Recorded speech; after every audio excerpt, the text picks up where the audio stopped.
Ministrando a palavra do Senhor hoje no livro de Colossenses, amém? Glórias a Deus. Meus queridos irmãos, estenda as mãos para o altar aqui para que possamos abençoar e intervir pela vida do teu servo nessa noite, amém? Soberano Deus e eterno Pai, Pai, nós somos gratos pela vida do teu servo nessa noite, ó meu Senhor e meu Deus. Pai, em nome do Senhor Jesus, derrama sobre ele a presença do teu Espírito Santo, ó Pai. Usa o teu servo de uma forma sobrenatural. Fala comigo, fala com a tua igreja, é o que nós te pedimos e por fé te agradecemos, em nome de Jesus. Amém. Amém. Pai do Senhor, meus irmãos, boa noite. Já vamos aproveitar que vocês estão de pé aí e abrir em Colossenses 4. Colossenses 4, verso 2 ao verso 6. Colossenses 4, verso 2 ao verso 6. Antes de ler aqui, eu queria, e eu não posso me esquecer, eu faço isso muito para eu não esquecer qual é a minha missão, de agradecer primeiramente a Deus, por mais uma vez poder estar falando sobre a palavra dEle. Trazer a palavra de Deus, falar sobre o Evangelho, explicar para os irmãos, é a coisa que mais dá sentido para a minha vida. Eu posso estar mal, eu posso estar meio chateado, aqueles momentos, aqueles altos e baixos que a gente sempre tem, mas quando eu sou convidado para ministrar, para dar uma aula, eu saio sempre renovado. E eu queria agradecer a Deus por essa honra, por Ele ter me escolhido para levar essa missão. E agradecer também a confiança da liderança da igreja, do pastor Marcelo, do pastor Neves, do nosso pastor Bolsonaro, não sei se pode falar isso agora, né? A todos os irmãos pela confiança de sempre estar me escutando, amém? Então, Colossenses 4, verso 2, diz o seguinte: perseverai na oração, vigiando com ações de graças, suplicai ao mesmo tempo, também por nós, para que Deus nos abra a porta à palavra, a fim de falarmos do mistério de Cristo, pelo qual também estou algemado, para que eu o manifeste como devo fazer. Portai-vos com sabedoria para os que são de fora, aproveitai as oportunidades. A vossa palavra seja sempre agradável, temperada com sal, para saberdes como deveis responder a cada um. Amém? Pode se assentar. Então a gente vai dar sequência, eu acho que hoje é o encerramento, né, pastor? Hoje é o encerramento da série. Então a gente vai tentar fazer um resumo aqui para vocês, dando um panorama geral de Colossenses. Tá certo que... Deixa eu ver se já colocou aqui. Coloca lá o primeiro slide para a gente. Que fala sobre a supremacia e suficiência de Cristo. É uma carta bem pequenininha, 4 capítulos. Eu dou a dica para os irmãos, que toda vez que a gente estiver fazendo um estudo sobre alguma carta, que vocês leiam antes de vir para a igreja e quando chegar em casa vocês leiam essa carta. Isso vai assim aumentar o entendimento de vocês assim de uma maneira extraordinária. É como se vocês estivessem respirando aquela realidade fora da igreja, não só aqui. Então, chega em casa hoje, 4 capítulozinhos, dá uma lida. O que eu falei aqui, vocês vão contextualizar. Deus vai falar mais alguma coisa para vocês. Eu tenho certeza disso, tá bom? Toda vez que a gente chega diante de um texto, isso pode ser qualquer texto, mas especificamente texto bíblico, a gente tem que ler o texto obedecendo 3 instâncias. Porque a gente tem um problema, e esse problema é um problema que aconteceu lá em Colossos, na igreja de Colossos, que é de dividir a ideia da matéria com a ideia do espírito. Isso é um erro que a gente comete até hoje, tá bom? A gente tem uma ideia errada de achar que a Bíblia é somente um livro espiritual, que ele não é um livro humano. A Bíblia é um livro divino / humano. Quando a gente chega diante da Bíblia desobedecendo as regras humanas que foram utilizadas para escrever o livro, a nossa compreensão ela é diminuída muito, muito, muito. Deus, pela sua imensa misericórdia, Ele vai nos ensinar algumas coisas, mas a gente não vai compreender grande parte do livro. A gente pode chegar, inclusive, a outros entendimentos. Então, por exemplo, e é onde eu tenho algumas ressalvas, sobre aquela questão da caixinha de promessa. Você está com um problema X, você vai lá e puxa um versículo aleatório e acha que aquele versículo vai falar o que você quer ouvir. A Bíblia diz o que ela quer dizer, não o que você quer escutar. O autor bíblico diz o que ele quer dizer, e não o que você quer que ele diga. Então a gente tem que obedecer, a gente já chega diante do texto obedecendo 3 instâncias. A primeira instância a gente chega em terceira pessoa diante do livro. Então a gente chega para ele e pergunta o que ele, o texto, o autor está dizendo. A gente nunca chega com preconcepções para querer ler um livro bíblico, principalmente um texto bíblico, tá bom? Por exemplo, e outra coisa que eu tenho medo, a pessoa está com um problema, sei lá, financeiro, está com um problema no casamento, pega a Bíblia, Senhor, fala comigo e abre. Deus pode falar? Pode. Ele pode te dar sonho, ele pode falar desse jeito, ele pode fazer desenho nas nuvens, ele pode colocar uma mula para falar, mas a forma que Deus mais age é a forma ordinária. A forma extraordinária, ela é exceção. Então isso de você chegar e abrir uma forma extraordinária. Deus vai falar de forma ordinária como Ele fala, utilizando os autores que Ele utilizou para escrever a Bíblia e obedecendo as regras de interpretação, tá bom? Então você chega diante do texto não falando, fala para mim o que eu quero ouvir. Não.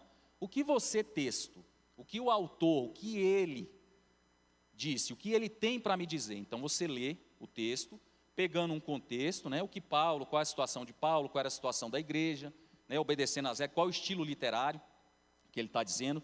Depois disso a gente vai para a primeira pessoa. Entendido esse contexto, o que esse texto me falou, o que eu absorvi do que ele me falou, o que eu posso entender, o que eu posso aprender, o que eu posso mudar com esse texto. Então, em terceira pessoa, a primeira instância, depois você aplica a primeira pessoa, que é você, que é o eu, né? E só depois de você ter entendido o contexto em terceira pessoa, de você ter aplicado a sua realidade, é que você tem a condição de chegar para um terceiro e aplicar a segunda pessoa, que seria o tu, né? A pessoa, e você ensiná-lo, tá bom? Então, essa é a primeiríssima regra que a gente tem para quando a gente se aproxima de um texto. Passando dessa regra, quando a gente vai para a questão analisar o contexto geral, o contexto de Paulo, até mesmo quando a gente vê as cartas que ele escreveu da prisão, a gente vê um tom assim, né, de despedida em alguns momentos. Então há um contexto específico ali, há um contexto geral e há um contexto específico para toda a carta. E quando a gente utiliza esse primeiro contexto, esse primeiro panorama, logo depois a gente olha para o estilo literário que o autor usou.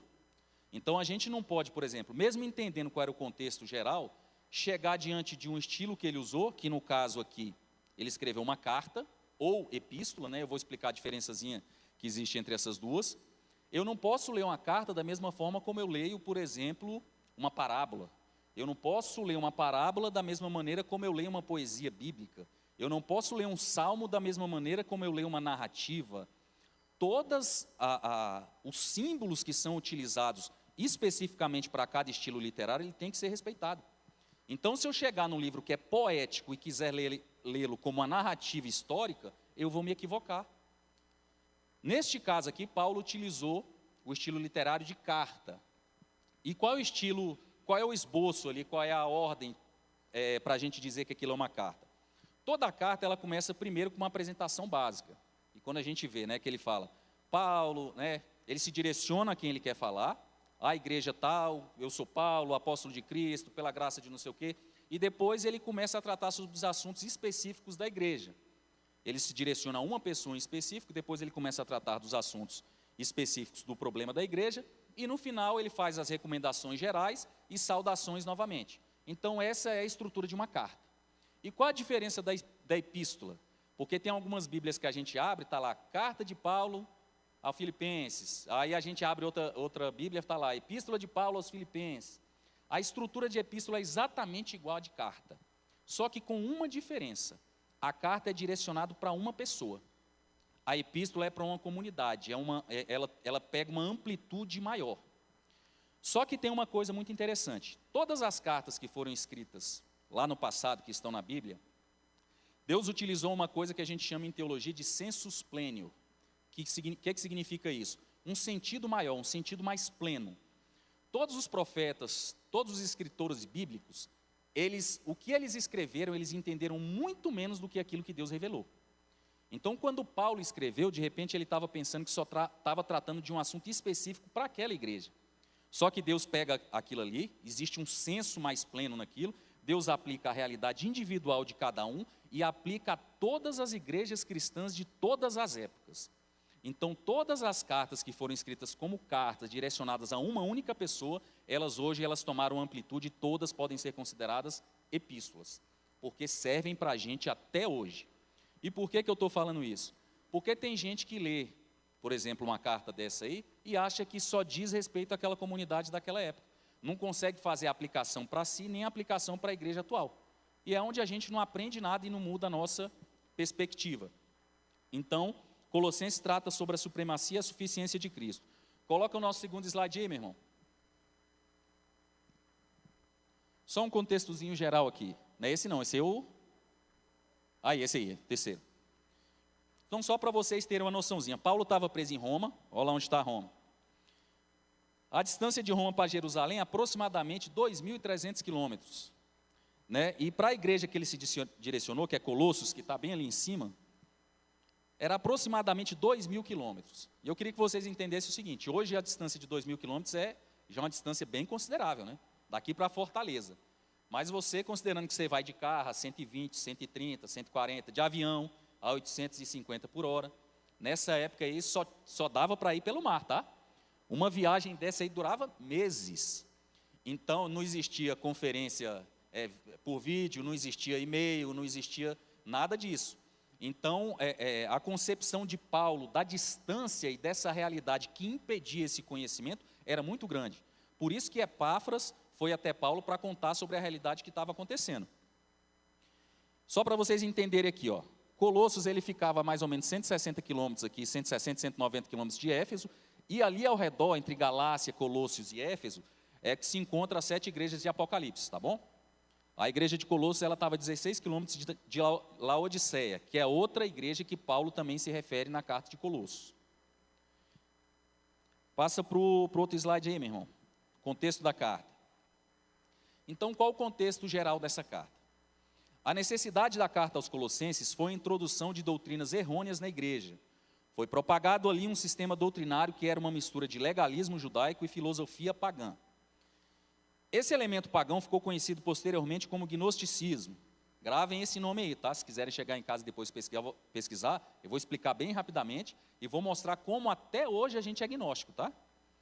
Os gnósticos pensavam que a matéria em si fosse essencialmente má, razão pela qual um Deus santo não poderia tê-la criado ou muito menos ter se utilizado dela para encarnar.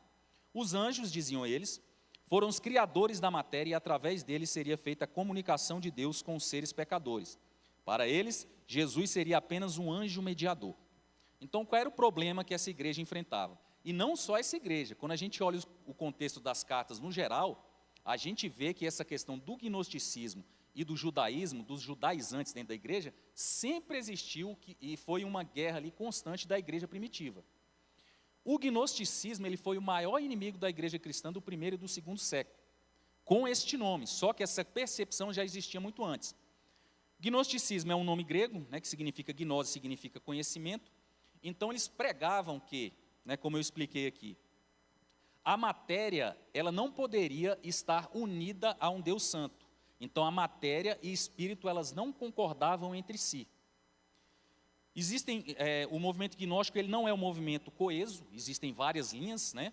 Então eles acreditavam o seguinte: existia um Deus bom, que tinha criado os espíritos, e um Deus mau, que eles chamavam, uma linha deles chamava de demiurgo, tinha criado a matéria, e tinha aprisionado o espírito dentro da matéria. E que Jesus, ele não seria Deus, até porque se ele veio em carne, ele não poderia ser um Deus. Ele era como se fosse um semideus ou um anjo, tá? A concepção de anjo deles nessa época era diferente da nossa concepção, que ele veio para libertar o nosso espírito da matéria. Então, tudo que dizia respeito à matéria era má e devia ser desconsiderado. Esse era um problema que existia dentro da igreja de Colosso. Pelo outro lado, existia os judaizantes, que eles não acreditavam na suficiência de Cristo. Eles acreditavam que, ok, aceitamos o sacrifício de Cristo, só que precisa de mais alguns complementos, em especial a circuncisão e a guarda do sábado. Então, para os judaizantes, eles eram legalistas. Então, imagine essa igreja aqui, metade judaizante e metade gnóstico. E eles viviam uma esquizofrenia evangelical, que era o quê? A guerra entre a matéria e o espírito. Os gnósticos, olhando para a igreja e querendo viver uma vida cristã sem tratar com consideração a matéria, e os judaizantes desprezando a parte espiritual e querendo ver na matéria a manifestação da santidade. Então, existia um conflito entre essas duas partes da igreja. Por exemplo, como é que a gente hoje vê essa questão do legalismo na nossa igreja? Existe até hoje, tá? Essas duas coisas existem até hoje, não só na DAC. Quando eu falo a nossa igreja, eu estou me referindo à igreja cristã como um todo. O legalismo. Eu, uma certa vez, infelizmente o nome desse rapaz que falou isso para mim era Paulo, infelizmente. Eu fui convidado para ir numa casa, resolver um problema de outra pessoa, e eu cheguei lá e esse camarada começou a conversar, e só tudo que ele falava, ele citava um versículo bíblico. Eu falei, opa, e eu no começo da minha caminhada, começando a estudar teologia, eu falei, é aqui que eu vou me fazer hoje. Então sentei ali, comecei a conversar com ele, perguntar, a gente começou a trocar uma ideia, parecia tudo normal. Me serviu suco, castanha, eu falei, rapaz, esse cara aqui é de Deus mesmo, né? Aí a gente foi afinando a conversa, foi até que eu virei para ele e perguntei assim, você é calvinista? Nessa hora ele parou, tomou um gole de suco, olhou para mim e falou assim, olha, eu sou cientista da religião, se eu for conversar com você é mal para você. Eu falei, acabou a conversa. Aí eu enchi a mão de castanha, joguei dentro da boca, porque eu estava na casa dele, mas que deu vontade de dar uma resposta bem dada para ele, deu vontade. Eu segurei e falei, tá bom. Isso é legalismo. Por quê? O legalismo, ele precisa ver no mundo material, e ele considera que o homem consegue produzir aquilo que traz valor e santidade a ele. Você quer ver como isso se manifesta na igreja? Pessoa que fala assim, você vai conversar alguma coisa, ou quer discutir alguma questão com ele, ele fala assim, meu irmão, eu tenho 40 anos de crente, carteirada legalista.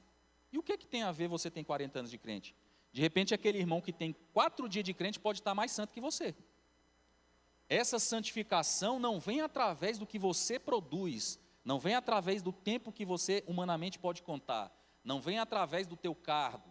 Meu irmão, eu sou pastor, meu irmão, eu sou isso, pode deixar que isso aí eu sei, deixa. Legalismo. O legalismo está na tudo aquilo que o homem usa como elemento de santificação para si mesmo, que não pertence a Deus, que pertence a Ele, foi Ele que produziu. Isso tudo vira legalismo dentro da igreja.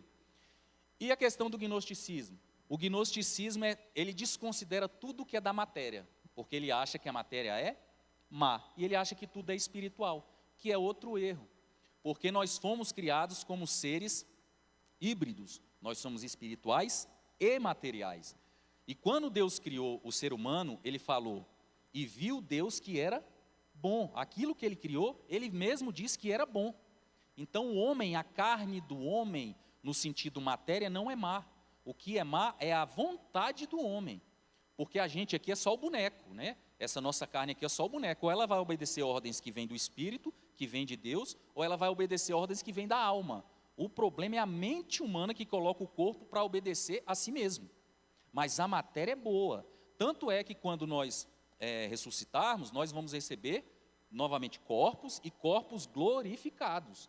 A nossa condição eterna é com corpos glorificados. Deus nos fez para ser conhecido espiritualmente na matéria. Então, para Deus, a união entre espírito e matéria nunca deve ser dissociada novamente. A gente tem que entender que somos espirituais e somos materiais e devemos manifestar a espiritualidade na matéria. Coisa que a igreja de Colosso não estava compreendendo, como até hoje a gente ainda não compreende. Coisas do tipo gnósticas.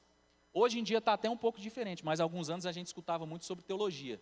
Meu irmão, comecei a estudar teologia. Teologia está no mundo material, no mundo das ideias, no mundo humano. Deus me livre, você vai perder a fé. Quem disse? E a gente vai discutir aqui em Efésios 4 a questão de remir o tempo. Inclusive eu queria pedir ao irmão aí, se tiver alguma versão que fala sobre remir o tempo, tá bom? Então esse era o problema da igreja de Colossos. A guerra, eles não conseguiam fazer essa união entre espírito e matéria. De um lado, os legalistas, querendo valorizar a matéria, os judaizantes, os judeus, e do outro lado, os pagãos místicos, que desconsideravam tudo que vinha do corpo. E Paulo vai tratar sobre esses dois pontos, tá bom? Então, coloca aí no esboço de Colossenses para a gente. Eu acho que é o próximo slide.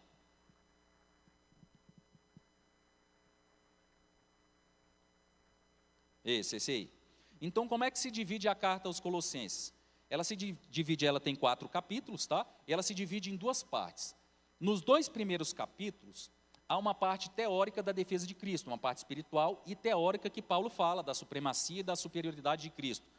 Né? Aí ela vem com a introdução, ela fala sobre a salvação. Inclusive, se vocês quiserem pegar a Bíblia e dando uma olhada aí, eu acho bem interessante, tá? Para vocês verem como isso se desenvolve aí. Então, no capítulo 1, verso 3 a 8, ele fala da oração de louvor pela fé dos colossenses. Ele fala da oração do crescimento deles em Cristo até o verso 14. Depois ele vem fazendo a defesa da supremacia de Cristo, tanto na criação, na igreja, na reconciliação e no ministério de Paulo. Isso vai do capítulo 1 até o verso 27. Próximo slide aí, no capítulo 2. No capítulo 2, ele continua a defesa da supremacia e suficiência de Cristo. Agora ele vai direto contra os problemas que estavam lá na igreja. Contra a falsa filosofia, e a falsa filosofia é o gnosticismo, a ideia de que a matéria não presta, tá bom? Contra o legalismo, aí ele ataca o outro lado, que era o problema da igreja. Contra o louvor aos anjos, que além de tudo ele ainda tinha essa concepção de louvar aos anjos como seres intermediários. Isso os gnósticos, tá? Porque o gnóstico, ele acreditava o seguinte: se ele se desvencilhasse da matéria, ele teria um contato direto com Deus e ele teria revelações especiais. E a gente vê muito gnosticismo na nossa igreja, tá? Vou dar um exemplo. Pessoa que não lê a Bíblia e todo dia chega dizendo que o Espírito Santo revelou alguma coisa para ela. Gnosticismo. O Espírito Santo vai te fazer lembrar daquilo que você viu sobre Cristo. Então, se você não lê a Bíblia, se você não quer saber da revelação que já foi te dada, eu tenho muita cautela de achar que quem está te revelando é o Espírito Santo. Ele está te dando spoiler. Deus é Deus, ele pode revelar do jeito que quiser? Pode. Mas a forma como ele achou para se revelar, essencialmente foi através da palavra, foi através da Bíblia. Quem tem preguiça de ler Bíblia, cuidado, achando que tudo que sonha, que tudo que sente é o Espírito Santo que está dizendo, tá? Porque o referencial do Espírito Santo é te direcionar para Cristo, e Cristo é a palavra revelada.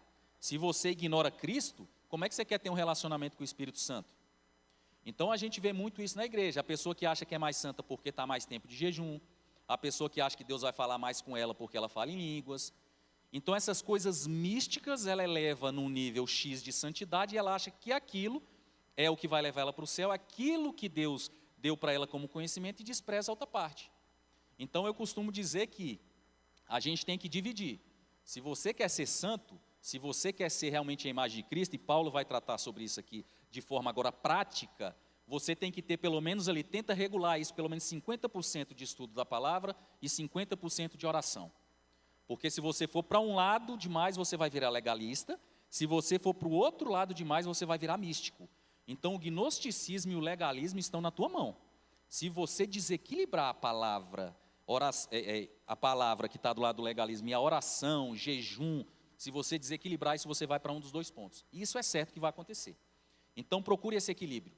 Não adianta vir só na tarde de milagre e faltar o culto de ensino. Não adianta vir só no culto de ensino e não orar. Então a gente tem que equilibrar isso. E um elogio que eu faço para a nossa igreja, e que eu faço também para mim, porque eu faço parte dela.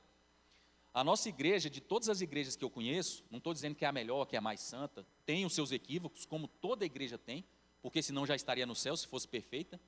Mas a nossa igreja, através dos pastores da igreja, elas procuram esse equilíbrio de ensino, palavra, oração.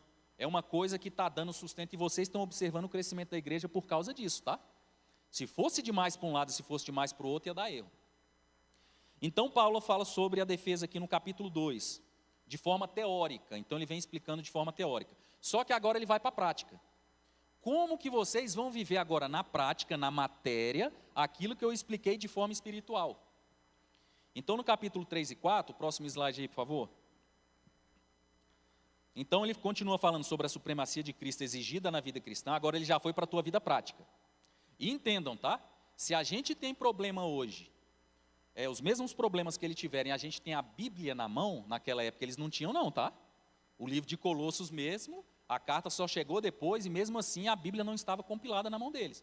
A gente tem todo esse material na nossa mão, que tem uma revelação fantástica. Quanto mais a gente vai escavando a Bíblia ali, mais a gente vai descobrindo riquezas ali, são coisas assim assustadoras. O pessoal do curso aí sabe o que eu estou falando.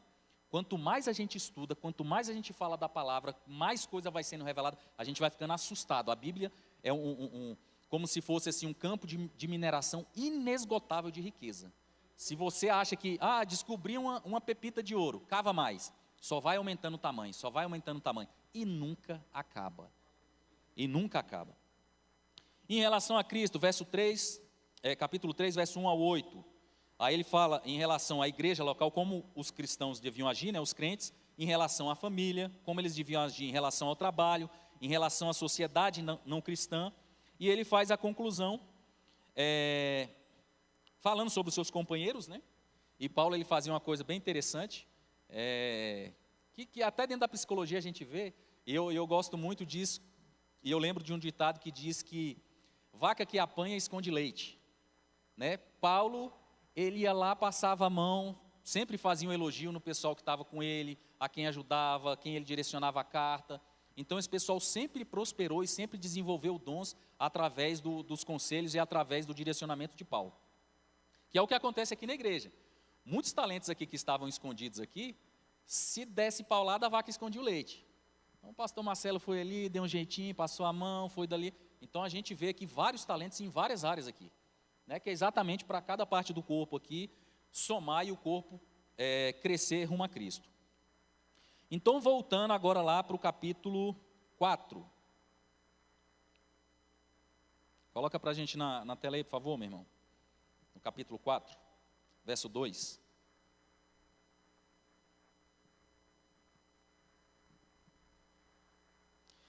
Perseverai em oração, né? Perseverai na oração, vigiando com ações de graça. Pode dar uma pausazinha, não precisa passar por 3 não. Perseverai na oração. Paulo fala lá no capítulo 1 sobre a questão da oração. Joga aí para a gente aí, meu irmão. E ele faz esse paralelo, tá? Quando a gente lê um livro, ele é todo contextualizado.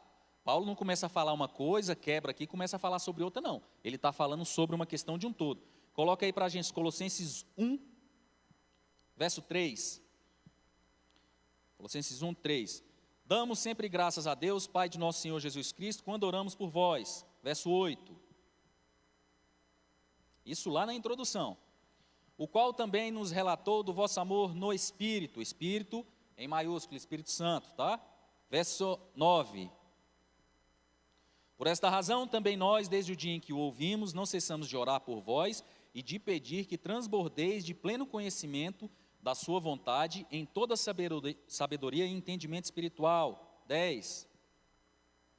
A fim de viverdes de modo digno no Senhor. Ele está falando aqui, explicando de forma teórica, e lá ele vai tratar de forma prática sobre a vivência do cristão, tá bom? Ele citou sobre o Espírito Santo a questão de oração, e lá ele vai citar sobre Cristo. E nos escritos de Paulo, uma coisa que eu acho interessante, que ele sempre fala sobre Deus Pai, Deus Filho e Deus Espírito Santo. Se vocês observarem, ele faz essa junção dessa obra. A fim de viverdes de modo digno no Senhor, já falou de Cristo, para o seu inteiro agrado, frutificando em toda boa obra e crescendo no pleno conhecimento de Deus. 11. Sendo fortalecidos com todo o poder, segundo a força da sua glória, em toda perseverança e longanimidade com alegria. 12, para fechar. Dando graças ao Pai, está vendo? Falou do Espírito Santo, falou de Jesus Cristo e falou de Deus Pai, que vos fez idôneos à parte que vos cabe da herança dos santos na luz. Volta lá para a gente lá no Colossenses 4, verso 2. Perseverai na oração, vigiando com ações de graças. Verso 3. Suplicai ao mesmo tempo, ele continua explicando sobre essa questão de oração. A oração com explicação teórica e agora aplicada à prática. E por que que a gente tem que continuar orando e o que que a gente tem que pedir nessa oração. E o que que ele estava pedindo para o povo de Colossenses.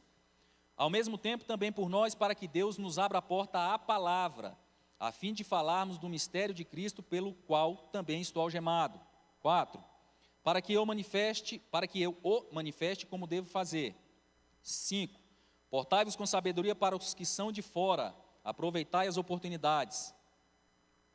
A vossa palavra seja sempre agradável, temperada com sal, para que sabedes como deveis responder a cada um. Então ele faz lá, ele mostra, e se a gente olhar o que ele vem falando na sequência, por isso que eu falei para você chegar em casa e ler em todo o capítulo, 1, 2, 3, 4, fecha o livro, que vocês vão ver que Paulo começa a relatar, através da oração, ele liga a oração a Cristo, e joga isso na prática da vivência do povo lá de Colossos, ele liga a oração ao Espírito Santo, e ele liga a oração a Deus Pai.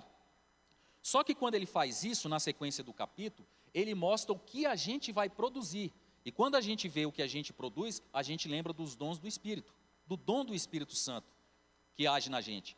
Só que esse dom é um dom prático, e ele mostra isso no capítulo 4, não é só um dom teórico, é um dom prático. E como isso é manifestado na prática? E ele faz sempre essa junção, tá? Ele mostra a teoria espiritual e ele mostra a prática material. Então, durante todo o livro de Colossenses, Paulo sempre faz esse paralelo, para que a gente não se esqueça que o que é do Espírito tem que ser manifestado na matéria. E ele coloca isso, quando ele fala, volta lá deixa lá no 4 para a gente. Senhores, tá, 4, 3, coloca no 4, 3. Suplicar e ao mesmo tempo, 4. Aonde fala que, e eu queria, se tivesse aí como o irmão procurar, uma versão que fala remindo o tempo. Tem muita gente que não entende o que significa isso. Olha só, uma das coisas que os colossenses gnósticos faziam, que eles praticavam, era o tal do asceticismo, que é o quê? Fazer intermináveis jejuns, não praticar sexo, realmente eles se desvencilhavam de tudo que trazia prazer para a carne. E isso Paulo critica também, nesta carta aqui. Para que manifeste como convém falar, não é esse não, aqui ó, no 5. Andai com sabedoria para os que estão de fora, remindo o tempo, deixa aí para a gente aí, remindo o tempo. Quando a gente vem para a igreja, quando a gente tem uma vivência na igreja, segunda-feira, terça, quarta, sexta, sábado, domingo, é muito fácil a gente ser e demonstrar que somos cristãos, né? A gente tem o nosso dialeto aqui, o Pai do Senhor, é misericórdia, né? A gente, o varão, é isso, é aquilo, a gente tem nossas atividades na igreja. Só que Paulo, ele está tratando, além de tratar das questões da igreja, como você deve tratar os que estão de fora. A manifestação do dom do Espírito, que ele explicou na teoria, ela deve ser manifestada na prática também para os que estão de fora. E ele complementa nessa questão aqui, ó, remindo o tempo. Não é fazendo uma defesa dos adventistas, não, mas a gente tem que saber quais são os nossos defeitos, as nossas qualidades, né? Conhecendo os nossos defeitos, a gente tem condição de melhorar, mas também saber as qualidades e os defeitos dos outros. Que é fácil saber os defeitos dos outros e as próprias qualidades, né? O ser humano pecador, ele é mestre nisso. Só que os adventistas, eles cometem um erro teológico muito grande, é um legalismo, porque eles acham que Cristo não é suficiente. Eles não falam isso na prática, mas eles acham que para você ser salvo, tem que ser Cristo mais a guarda do sábado. Então, eles cometeram um erro crucial. Mas tem coisas que eles fazem e consideram que são coisas assim, que eu acho que a gente deveria seguir isso. Por exemplo, o cuidado que eles têm com a alimentação. Quem já teve contato com o adventista aí sabe como eles levam a sério a questão da alimentação. E isso faz parte quando você não tem uma ideia gnóstica sobre o corpo. Né? A gente fala muito assim, não, o meu corpo é o templo do Espírito Santo. Mas a gente geralmente cita isso para questões geralmente que tem a ver com sexualidade. Tem às vezes a ver com, de repente, um irmão fez uma tatuagem. Eu não estou defendendo isso, tá? Mas quando vai para a alimentação, a gente ignora. Está aqui uma médica aqui, ó. E uma coisa que eu sempre falo que às vezes assusta alguns irmãos. O mal que, por exemplo, o refrigerante faz para o corpo. Se você for pesquisar isso, a gente está agredindo o templo. Então são várias coisas. Se você comer demais, comer gordura demais, se você não fizer uma atividade física, se você não tomar sol, tudo isso agride o templo. E você não pode desconsiderar que a matéria tem que ser bem cuidada. Porque Deus te deu isso para você cuidar, tratar bem. Então, se você comer demais, você está errado. Se você comer errado, você está errado. E os adventistas levam isso muito a sério. E outra questão que eles levam a sério, só que de forma equivocada. A guarda do sábado. A gente não vai entrar nessa discussão não, mas a ideia bíblica ainda permanece, tá? Não do sábado, mas do sabat, que é o dia de descanso. Isso ainda permanece. Ainda está nos 10 mandamentos. Os 10 mandamentos como cláusula pétreas, que estão ali, elas não podem ser modificadas não, tá? Só se Deus fizer uma nova Constituição. Elas não podem ser modificadas, ainda está lá no 4º mandamento. Só que como é que a gente entende isso? Dos nossos recursos, aquilo que Deus dá para a gente, Ele pede 1/10, para demonstrar a sua adoração a Ele. Só que em relação ao tempo, é mais sério do que o recurso. Ele pede 1/7. Ele pede mais do seu tempo do que do teu recurso. Então, por que Paulo fala essa questão de remir o tempo, aproveitar o tempo? E ele liga isso com o tratamento com a relação que você vai ter com os que são de fora. Porque imagina só o crente aqui. A gente abriu, por exemplo, o pastor Marcelo aqui permitiu que fosse aberto um curso de teologia aqui na igreja. Uma igreja que a gente tem aqui 300 e poucos membros, né? 10% procuraram. Aí, às vezes, você sabe que você tem um chamado, às vezes, para ser pastor. De repente, você tem um chamado para ser evangelista. De repente, você tem um chamado para ser professor de EBD. Ou qualquer outra coisa, até um intercessor. Você tinha condição de saúde, você tinha condição financeira, você tinha tempo para fazer, mas você não fez. Aí, na segunda-feira, se a gente for... E eu não vou atrás de ninguém, cada um faça a sua análise junto com Deus, com o Espírito Santo. E se a gente for analisar, a pessoa às vezes está fazendo o quê? Está assistindo uma novela, está assistindo uma série, os Vikings, né? 6ª temporada. Então a pessoa vai gastando tempo de forma desorganizada e não se preparando para a missão. E quando você chegar para executar a tua missão, principalmente para os que são de fora, e para os que são de fora você vai ser surpreendido. Aqui dentro da igreja é fácil. O Rodrigo chega aqui, meu irmão, dá uma saudação aí para o dízimo. Você já tem um texto preparado, você sobe aqui e responde. Você sobe aqui, dá uma saudação, você lê um texto, você dá um glória a Deus, você faz uma oração. Se o pastor falar, quarta que vem você dá um estudo sobre isso, você se prepara. Agora, quando você está lá fora, com um não cristão, que é onde Paulo está tratando aqui, se ele vira para você e faz uma pergunta aleatória, do nada, como é que você, que não sabe remir o seu tempo, se preparando na palavra para lidar com os não cristãos, como é que você acha que você vai ajudar os de fora? Eu já escutei cada pergunta, meu irmão, e Deus vem me preparando antes. Claro, eu não aproveitei o tempo de forma 100% perfeita. Mas quando é questão de curso, tem gente que fica perguntando para mim assim, rapaz, mas tu vai fazer esse curso de novo? Eu falei, vou. Eu tenho tempo, tenho dinheiro, tenho possibilidade, vou. E quantos outros até o último dia, se eu estiver na cama do hospital, eu faço um curso online. Faço. E toda vez que eu faço um curso, eu sei que eu não estou preparado à altura que um Paulo, por exemplo, estava. À altura que um evangelho exige que estejamos preparados. Porque se a gente não está preparado para... Inclusive, isso é mandamento bíblico, tá? Estejais sempre pronto para responder e saber da razão da vossa fé. Se você não sabe remir o tempo, primeiro você não glorifica a Deus. Se você não cede para Ele 1/7 do seu tempo. E como é que esse 1/7 do seu tempo? Não necessariamente na igreja, mas pode ser fazendo um curso lá do lado de fora, pode ser fazendo um estudo na sua casa. É uma obra dedicada a Deus, se preparando para o projeto e para o reino dele. E isso é muito sério, tá? Isso vai ser cobrado da gente também. Se a gente acha que as portas, as janelas do céu só se fecham quando você está infiel nas ofertas e nos dízimos, elas também se fecham quando você está infiel na dedicação do seu tempo. O tempo para Deus é mais importante que o dinheiro. O tempo para Deus manifesta mais a sua dedicação a Ele do que o dinheiro. Temos ainda quantos minutinhos aqui? Mas ainda tem muito tempo ainda. Voltando à questão do problema que existia lá na igreja de Colossenses, que era a questão dos gnósticos, aqueles que desconsideravam a matéria, e a questão daqueles que desconsideravam a parte espiritual, colocando a matéria acima daquilo, aquilo que o homem conseguia produzir.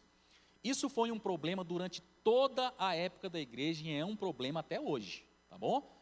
No primeiro e segundo século, o grande inimigo da igreja foi o gnosticismo. Inclusive, até o 3º, 4º século, teve que haver vários concílios para se definir, para bater o martelo em relação a isso. Existiram várias heresias, duas em especiais, que é o arianismo e o docetismo, que eles falavam exatamente isso. Ário, que era um presbítero da igreja, e presbítero, quando é para dar problema, é presbítero, tá? Cuidado aí, pastor. Quando a gente vai estudar a história da igreja, a gente vê o tanto que os presbíteros deram problema, mas também fizeram coisa boa para a igreja, tá? Então, os presbíteros era complicado. Esse Ário era um presbítero da igreja, e ele dizia que Cristo não era Deus, que Cristo era uma criatura, ele tinha sido criado, ele não tinha a mesma essência, ele não era coeterno como Deus Pai. Hoje a gente vê isso, sabe aonde? Os testemunhos de Jeová. Eles não acham que Cristo está no mesmo nível de Deus Pai. Cristo não é eterno, ele foi criado em algum momento. É uma ideia ariana. Então, e Paulo faz essa defesa de Cristo como homem, de Cristo como matéria e de Cristo divino. Tá certo? E por outro lado, a gente viu o docetismo também. Os docetas, no século 3 e 4, eles não acreditavam que Cristo tinha vindo em carne. Eles acreditavam que era um espírito, a gente via ele andando como espírito, era como se fosse um holograma, mas eles não acreditavam que era possível ele ter vindo em carne. E Paulo, ele vai lá, explica para os legalistas, e explica para os gnósticos, e está explicando para a gente também, e explica para a igreja da atualidade. Cristo, ele veio para manifestar de forma perfeita aquilo que Adão não fez, e aquilo que nós não fazemos, que é manifestar Deus Pai, que Cristo é a imagem perfeita de Deus Pai, para manifestar de forma perfeita na materialidade. Então, Cristo é corpóreo, Cristo é espírito. Então, Paulo vem para explicar e para quebrar esse problema que existia na igreja lá atrás e que ainda hoje a gente tem problema com isso. Tem muitos irmãos que acham que quando morrer, né, vão virar um Gasparzinho, aquela ideia grega, né, e que vão morar no céu, que não vão fazer nada, que é uma realidade completamente outra. Irmãos, você vai ter corpo de novo, você vai voltar para a terra de novo com Cristo, o céu vai descer, a Nova Jerusalém vai descer. A ideia de que moraremos no céu é porque Cristo estará conosco, e Ele é a manifestação plena do céu. Então, não despreze o seu corpo, não despreze a natureza, a obra criada. A gente tem que aprender a manifestar a espiritualidade de Deus, porque o que a gente fez? E olha só o perigo do gnóstico.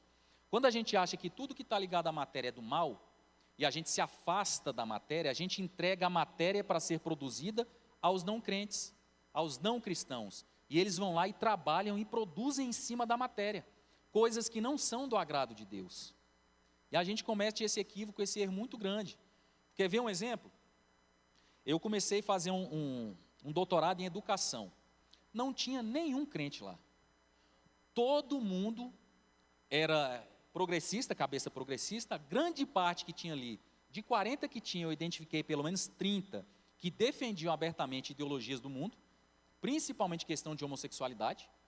Tinham 10 diretores de colégio que estavam fazendo o curso lá, que eles falavam abertamente que a intenção deles era de perverter as crianças. Eles falavam abertamente no grupo. Teve até uma discussão lá com a gente. Aí eu me pergunto, cadê os cristãos que não estão fazendo os doutorados, que não estão nos mestrados, que não estão tomando de conta dos postos de comando para manifestar Cristo dali? Porque no milênio, o milênio vai ser necessário porque a gente não fez o nosso trabalho bem feito, tá? Então Cristo vai obrigar que o mundo veja a administração cristã durante 1000 anos, coisa que a gente devia estar fazendo aqui. Então os meios de comunicação estão na mão de não cristãos, né? Os meios educacionais estão na mão de não cristãos, os canais de televisão, os bancos, os meios de diversão. Por quê? Porque os cristãos ficaram durante a tua história todinha com problema com a matéria. Eles ficaram achando que tudo era do Espírito, que não devia produzir e manifestar Deus na matéria. Cometeram um grande erro. Assim como a igreja de Colossos estava cometendo esse erro. Mais 10 minutinhos que a gente tem aqui. Bora lá para Colossenses 3. Tem mais 10? 5? Eu vou ler rapidamente aqui, velocidade 2 do WhatsApp aqui. Hã? Olha, para que eu fui ler esse versículo, hein? 3, exortação à santidade e ao amor fraternal. Coloca no 2, por favor. Pensai nas coisas que são de cima e não nas que são da terra. Paulo, ele vem falando da oração no capítulo 1, depois ele chega aqui no verso 3, ele fala para você pensar das coisas de cima, mas pensar nas coisas de cima não é esquecer a matéria. Pensar nas coisas de cima é ter uma mente espiritual para manifestar o Espírito sobre a matéria. Verso 3. Porque já estáis mortos e a vossa vida está escondida com Cristo em Deus. 4. Aliás, vai lá para o 13. Coloca lá no 13, esse aqui eu gosto muito, não vai dar para ler tudo não. Suportando-vos uns aos outros, e Paulo vem mostrando como que você manifesta Cristo na prática. O capítulo 3 e capítulo 4, Paulo vem mostrando para o cristão como que você manifesta Cristo na prática. Então ele vem tratando sobre várias coisas, como que você manifesta a sua santidade com amor fraternal, tratando os de fora da igreja, remindo o seu tempo, porque quando a gente está remindo o nosso tempo, a gente está se preparando para tratar os que estão de fora, tá? Principalmente, quando a gente vai evangelizar. Suportando-vos uns aos outros e perdoando-vos uns aos outros, perdoando-os uns aos outros. Até aí tá bom. Essa ideia de suportar, tem gente que compreende isso aqui completamente equivocado, tá? A ideia de suportar aqui não é aquela ideia assim, meu Deus do céu, eu vou para a igreja, ter que suportar o pastor Neves, não vou com a cara dele, mas Deus manda eu suportar ele. Tem nada a ver com isso. Suportar aqui é dar suporte, é apoiar um irmão que está em fraqueza, é apoiá-lo nas suas necessidades. Não tem nada a ver com suportar que eu não vou com a sua cara. Tem a ver de que você está do lado dele para manifestar a Deus através do amor manifestado na matéria. Porque amar de palavra é fácil. Ô meu irmão, vou orar por você, né, vou orar por esse negócio. É dar suporte. E nós perdemos essa concepção, tá? Nós perdemos essa concepção de dar suporte um para o outro de forma individualizada. Colossenses, coloca verso 8, por favor. 3:8, só para a gente encerrar aqui. 3:8 até o 10. Mas agora despojai-vos também de tudo, da ira, da cólera, da malícia, da maledicência. Você vê que quando ele fala isso aqui, a gente consegue fazer um contraponto com o dom do Espírito, que é manifestado no crente. Da maledicência, das palavras torpes da vossa boca. 9. Não mintais uns aos outros, pois que já vos despistes do velho homem com os seus feitos. 10. E vos vestistes do novo, que se renova para o conhecimento segundo a imagem daquele que o criou. 12. Revesti-vos, pois, como eleitos de Deus, santos e amados, de entranhas de misericórdia, de benignidade, humildade, mansidão, longanimidade, suportando-vos uns aos outros e perdoando-vos uns aos outros. Se algum tiver queixa contra o outro, assim como Cristo vos perdoou, assim fazei vós também. 14. E sobre tudo isto, revesti-vos de amor, que é o vínculo da perfeição. E a paz de Deus, para a qual também fostes chamados em um corpo, domine em vossos corações, e a paz de Deus também fosse chamados em um corpo, domine em vossos corações e sede agradecidos. A palavra de Cristo habite em vós abundantemente, em toda sabedoria, ensinando-vos e admoestando-vos uns aos outros, com salmos, hinos, cânticos espirituais, cantando ao Senhor com graça em vosso coração. E para encerrar o 17. E quando fizerdes por palavras ou por obras, fazei tudo em nome do Senhor Jesus, dando por ele graças a Deus Pai. Então, só para fechar, o problema de Colossos, que Paulo tratou com os colossenses, é o mesmo problema que a gente tem até hoje, é o problema que a igreja passou durante toda a tua história. E para a gente encerrar, através dos ensinos de Paulo, como é que a gente sabe que o Espírito Santo está na vida de uma pessoa? É quando ela fala em língua, é quando ela tem revelação em sonho, é quando ela vem de segunda a segunda para a igreja, é quando ela olha para você com os olhos brilhando, é quando ela chega e adivinha alguma coisa que você está pensando. Como é que a gente julga que o Espírito Santo está na vida da pessoa? Vou dar 30 segundinhos para vocês pensarem. De acordo com Paulo, pelos frutos. Mas Paulo pega os frutos que são teóricos e ele aplica, e ele fala, os frutos são manifestados quando vocês têm uma mente que é de cima e manifestam na materialidade para o próximo, para que seja visível, para que Deus seja conhecido visivelmente. Então você sabe que alguém está cheio do Espírito Santo quando as obras dele manifestam Deus. Quando ele está dedicado a entender a palavra para que a palavra seja manifestada no mundo físico. Não é por esse mover, pode até ser, mas a palavra e o Espírito, elas estão unidas desde a eternidade e nunca vão se separar. O Espírito Santo, ele está apontando para Cristo. Cristo está apontando para Deus Pai. Então não ache que você vai sentar na mesa com a Trindade, Deus Pai, Deus Filho e Deus Espírito Santo, que você vai ter 90% do seu relacionamento com o Espírito Santo, que você não vai ter. É de igual para igual. Pelo menos 33% para cada um, se dá para fazer isso. Mas naquela mesa ali, todos estão no mesmo nível. Se você quiser só ser amigo íntimo do Espírito Santo, se você não for amigo de Cristo, o Espírito Santo não vai ser teu amigo. Ele não vai ser íntimo de você se você não for íntimo da palavra. Se você não manifestar a palavra sobre a terra. Amém? Então, encerrando aqui, passar para o pastor. Glória a Deus. Amém, igreja? Amém. Obrigado, presbítero Hudson.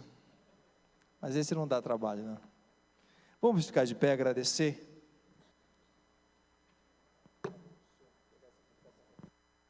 Som. Dá um retorno aqui. Está sem retorno, rapaz. Alô, som. Glórias a Deus. Tem alguém que precisa de uma oração específica aqui? Pastor, estou precisando de algo. Não? Então, vamos ali, o Rafael. Quer vir aqui na frente, Rafael? Buscar essa bênção? Vem. Isso. Vamos orar, agradecer a Deus, pedir. E eu estava pensando ali, irmãos, a gente destrinchou, versículo por versículo, quem veio para essa série, Colossenses, foi uma série muito abençoadora para nossas vidas. E o pastor Laci até falou que ele tem 52 anos de crente, e hoje que ele aprendeu que suportar, não foi, pastor? Um ao outro é dar suporte, né? Então, é o conhecimento da palavra de Deus. Obrigado, Deus possa abençoar aí o nosso presbítero Russo, que gosta com muito amor, né, pregar a palavra de Deus. Vamos orar?